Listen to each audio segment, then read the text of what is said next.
Egunon.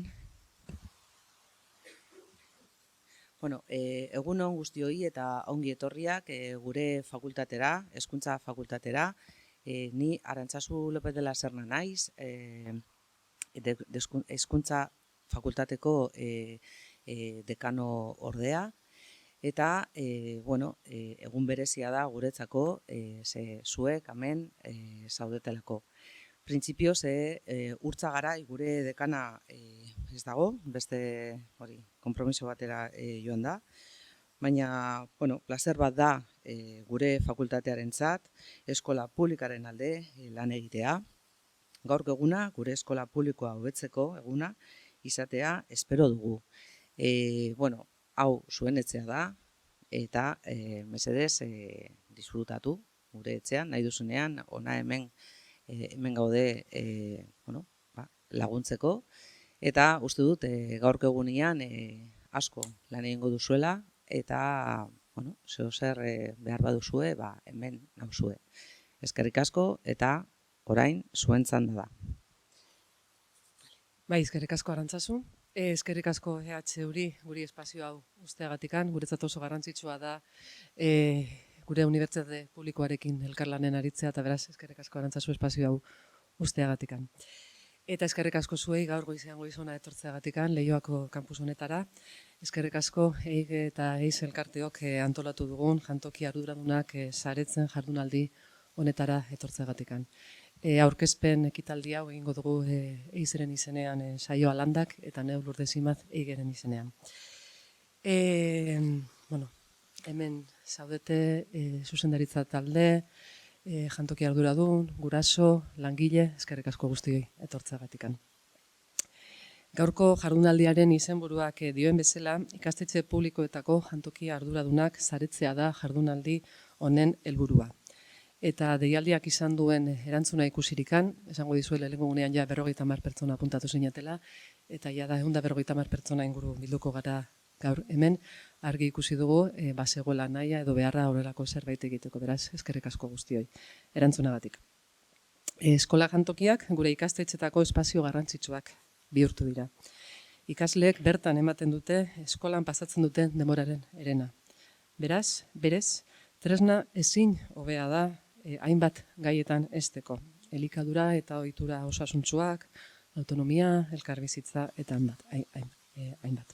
Horretaz gain, eskola jantokiak lotura zuzena du elikadura sistema orokorrarekin eta ondorioz lurralde garapenaren iraunkorrarekin. Baina, jakin badakigu, desirak eta errealitatea askotan ez datozela bat, eta asko daukagula egiteko eta erronka asko ditugula. Eta horregatikan gaude gaur. Hemen, antolatzaileok, EIZ-ek eta EIG-ek argi daukagu eskola publikoa hobetzeko gai estrategikoa dela hau. Eta horregatikan, hainbat kontu izango ditugu gaur goizean hizpide. Jangela batzordea, espazioaren aprobetxamendu pedagogikoa, elikadura, nola ez, kontrola, espazioaren kontrola, zerbitzuaren kontrola, formazioa, besteak beste. Guzti hau lantzeko, orain saioak hobeto azalduko dizue, baina guzti hau lantzeko bi atal bezala izango ditugu, lehenengo atal batean esperientziak eta bigarren atalean izango ditugu lantaldea. Baina, honetaz saioa, zuk gehiago azalduko zu saioa. Egunon, danai, placer bat lehenik eta behin mai hau zuekin partekatzea, bai? Alde batetik Lourdesek esan duen bezala, ez? Espazioak bere biziko garrantzia du, non egiten ditugun jardunaldiak, eta hezkuntza fakultatea izatea, eta beraiek prestutasuna adieraztea, lehenengo jardunaldi hauek zuekin egiteko, benetan eskertzen dugu, ez?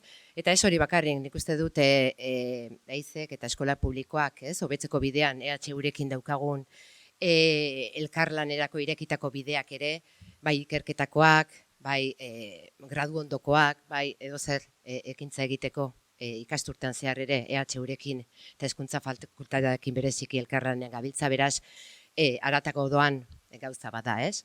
EIG-rekin zer esanik ez, irekita dugun ikastetxeak eta familiak, ez? Batera aritzeko bide berriak, bai? Eta hau da horietako bat, ez? Elkartu ginenean eta ikusi genuenean, ez? Zein zen, edo eigeren keska, eta izeren keska, ez? Pixka bat, keska baino beharra, ez?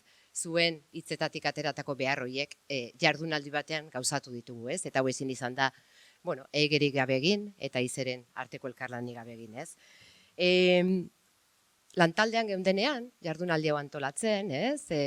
Bueno, zenba pertsona apuntatuko dira, ez? Nik uste dut, bueno, esaten ziguten eigekoek eta 50 bat, 60, normalean jardunaldiak, ez? Inguru horretan aritzen dira, ez? Gutako batek esan zuen baizera, 150era iritsiko gara, ez? Eta ez, esaten genuen, begira. Nik uste dut ilusioa dagoela, beharra badagoela ere, nahia ere badagoela, beraz, 150 pertsonatik gora puntatu zarete, jardunaldi honetan, naiz da itxita egon, ez? Jendeak elkartzeko beharra ikusi du, orduan hori guretzat garrantzitsua da, ez? Ziur primeran aterako direla, hau hasiera bat besterik ez da dira izan, ez? Lehenengo jardunaldi batek beti bigarren askatzen du, edo hirugarrena edo laugarrena, bai? Baina hau saretze baten ondoren ateratzen da, eta nik uste dut lehenengo pausoa eman dugula hemen, eta ziur primeran aterako dela, ez? Beraz, ez gara gehiegi lusatuko, nik uste dut gaur etorri garera ikastera, ikustera, elkar ezagutzera, eta denon artean hobetzeko, ez? Eskola publikoa hobetzeko, eta batez ere jangela garai hau, ez? Hain zaila dena batzutan, hain beharrezkoa dena, hain beste abarkatzen duena, ez? Sukaldarietatik hasi, elikaduratik hasi, begiraletatik hasi, ez? Aisialdia, ez? Hainbeste elkarbizitza, bueno, zango dizuet zuei, ez? Hainbeste burua uste sortzen digun.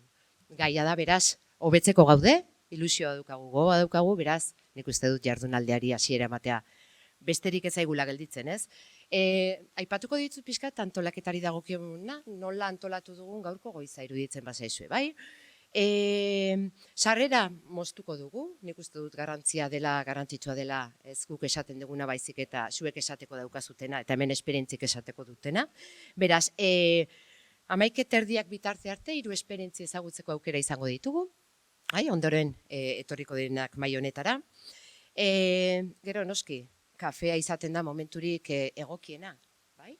Deskantsu hartzeaz gain, elkar ezagutu, partekatzeko ditugun hainbat gauza aipatu, ez?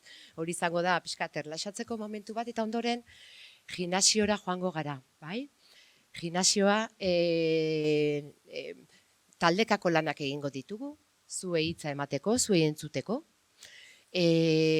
Ondoren, bueno, komentatuko dizuegu, bai? Non dagoen espazio hori, espazio handi bat da, non dinamika batzuk egingo ditugun.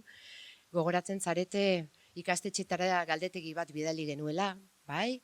Galdetegi horien erantzunak jasota, pixkat horri tiraka ze hobetzeko proposamen izango ditugun zuekin partekatu nahi ditugu, edo zuek hitz hartuko duzue, bai? Aldi batean formakuntzaren inguruan, hizkuntzaren inguruan, elkar bizitza eta aisialdiaren inguruan, espazio pedagogikoari dagokionean, eta begiralen formakuntza eri dagokionean 5 talde sortuko ditugu. Horretarako dituzue bakoitzak gomets bat eman dizuegu sarreran, ezta? 5 kolore polipolitekin. Orduan, elkartuko gara, kolore berdina dugun taldeak eseriko gara talde batean, eta aukera izango dugu, guain epatu dizkizuedan 5 arloiei buruz hitz egiteko, bai? Zati bat emango dizuegu, denbora tarte bat, eta ondoren gu mugituko gara, eta 5 gai horien inguruan hitz egiteko aukera izango dugu. Honen helburua guzti honen helburua zer da, esan dizudan bezala, hobetzeko proposamena, guk ere jakitea nola hobetu dezakegun eskola publikoetako jangelak eta jantokiak. Bai? Ondoren hona hueltatuko gara, eta elkar jartze bat egingo dugu. Bai? Aurratera diren, bueno, hobekuntza proposamen guzti horietatik, zer badakigu, hasiera batean aterako direla zailtasunak, baina, bueno, zailtasun hori ere aurre egitea hobetzeko bide bada, beraz, zer egin dezakegu hau eukita hobetzeko, ze proposamen luzatu ditzakegu. Elkar jartze horien egin ondoren, bueno, itxiera ematen saiatuko gara, eta balorazio bat egingo dugu denon artean. Beraz, hola irudikatu dugu jardunaldia, espero dugu ikasiko dugula, elkar ezagutuko dugula, saretzearen lehen pausoak izango direla, beraz, ilusioa gogoa eta elkarlana badugunez, astea besterik ez zaigu gelditzen. Mila esker danoi, eskerrak zuei, eta goiz ederra pasa dezagula.